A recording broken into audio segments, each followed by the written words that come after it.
ये अगर होता भी है तो इसमें फीमेल डोमिनेट या मेल। यदि किसी महिला को ज्यादा बेटी हो रही है तो कर सास ना अपनी पतोहिया को 4 गो सुनाएगी, एक को लड़का नहीं है करे नसीब में, यानी लड़का पैदा होगा या लोग इसमें ध्यान से समझिए बउआ। अर्धसूत्री विभाजन ना तो गड़बड़ा जाएगा। फीमेल में 44 प्लस एक्स और वाई, एक्स और एक्स, इसमें 44 एक्स और वाई। किसी को दिक्कत? जब कभी भी रिप्रोडक्शन होगा तो रिप्रोडक्शन केवल स्पर्म से नहीं हो सकता है और ना ही केवल ओवम से होगा, स्पर्म और ओवम दोनों से होगा। अब स्पर्म के अंदर कितने क्रोमोसोम? 46, और ओवम में भी अगर दोनों जोड़ दीजिएगा तो 92 हो जाएगा। तो लड़का पैदा होगा लगेगा उसका 40-50 को हाथ रहेगा, क्योंकि उसमें कितना क्रोमोसोम हो गया? 92। कुछ तो अजीब हो जाएगा, लगेगा रोबोट है। 92 क्रोमोसोम हो जाएगा, क्योंकि मेल के स्पर्म में कितना है? 46, और फीमेल के ओवम में 46, और 46 92, तो भैया ये तो 92 हो जाएगा, तो राक्षस हो जाएगा तो। इसलिए विभाजन जो होगा वो आधे आधे का होगा। इस 46 में से कितना आएगा? 23, और इसके 46 में से 23। तो यह विभाजन जो होता है वो पूरा का पूरा होगा या अर्ध होगा। इसलिए रिप्रोडक्शन के विभाजन को हम अर्धसूत्री विभाजन करते हैं। क्या कहेंगे? अर्धसूत्री। ये 44 में से कहेगो?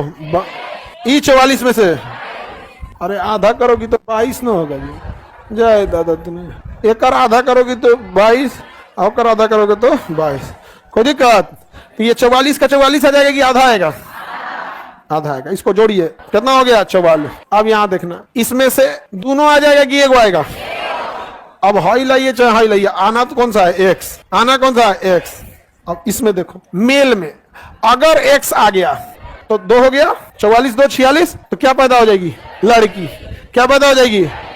और अगर वाई आ गया तो एक्स आया तो वाई आया तो, यानी लड़का पैदा होगा या लड़की, ये फीमेल के ओवम पे डिपेंडेंट नहीं है, उसमें केवल और केवल क्या है? एक्स।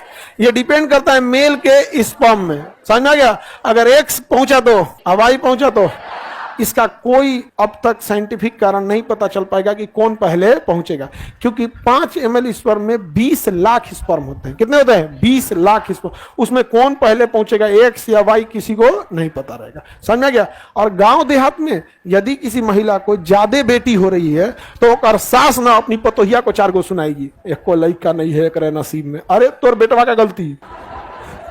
बताओ, अपने से सोच के बोलो। लड़का या लड़की अगर होता भी है तो इसमें फीमेल डोमिनेट या मेल? एक्स आया तो लड़की, वाई आया तो लड़का, लेकिन देहात में यही होता है। इसीलिए पहले किसी से शिक्षा छीनो, उसके बाद उससे पैसा छीनो। ये 2 चीज छीन लिए ना तो इंसान गुलाम। इंसान क्या हो जाएगा? गुलाम। फिक्स है, उसको गुलामी करनी है। इसलिए दुनिया में देखना, जो भी आज पीछे है, जो कह रहा है हमें सताया जा रहा है, उसके बाद ये 2 चीज छीन लिया गया है, शिक्षा और पैसा। एग्जाम्पल के तौर पे देखो, महिलाओं को बड़ी सताया जाता है। क्या छीना? शिक्षा। और क्या छीना? पैसा। अब जो बोल रहा है चुपचाप सुनो। हाँ बाबू, गांव में कई बार किसी महिला का खाली लड़की होगी ना तो दूसर भी आकर आ देता है। समझ आ गया कि नहीं आ गया? और भारत में जनसंख्या वृद्धि का एक बड़ा कारण है कि लोगों के अंदर लड़का की ख्वाहिश ज्यादा है बेटी की तुलना में। अगर किसी की एगो बेटी है ना, अगर किसी का एगो बेटा है तो सोचेगा एक और बेटा हो जाए, तो के चक्कर में एगो बेटी हो गई। और अगर किसी को बेटा नहीं है और उसकी खाली बेटी है तो ज्यादा संभावना, हम सबको नहीं कह रहे हैं, 80% संभावना है। अगर बेटा नहीं है, केवल बेटी है, तो फिर एगो होगा। अगर बेटी हो गया, ट्राई अगेन, फिर एक होगा, 3 गो हो गया, फिर बेटी हो गई, 4 गो बेटी हो गई, कोई बात नहीं, फिर एगो बेटी होगी। मतलब वो 6-7 गो चल जाएगा, तो अब रुकेगा जब उसका क्या हो जाए? बेटा। ये एक बड़ा कारण है जनसंख्या वृद्धि का। इसको तुम गाँव में देखना, ये एक बड़ा कारण है कि नहीं? अच्छा, एक और भी चीज है जनसंख्या में, तुम देखोगे लोग कहते हैं हम दो, हमारे दो, एक बेटा एक बेटी। तो ये तो भारत में ठीक है, लेकिन एक चीज देखोगे, खाली एक को लेकर होगा तो मौसी नहीं रहेगी। फ्यूचर में जाके मौसी भी लुप्त। मान के चलो तुम्हारी मम्मी अकेले रहती तो तुम्हारी मौसी रहती? हाँ।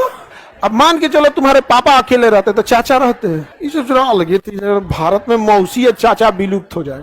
अब देखो कुछ कहेगा सब ना, खान सर जनसंख्या वृद्धि करने को बोल रहे हैं। तो नहीं, हम आपको एक संभावना बताएं कि हमारा एजुकेशन सिस्टम एक ऐसा एजुकेशन सिस्टम है जिसमें बच्चे आगे सोच नहीं पाते हैं क्या होने जा रहा है क्या नहीं है। आप चाचा, मतलब चाचा बड़ा जरूरी चीज होते हैं। बचपन में स्कूल लेने जाते हैं, चाचा भरी लेके जाते हैं। मार और होता है तो चाचा कहता है हमारा भतीजा का मब्बा यही जा धसा देता है कि हम। तो अगर आपके पिताजी अकेले रहते, चाचा नहीं, मौसी वगैरह भी, हाँ कुछ ले इसको देखो, ये 2 कदम आगे निकल गया।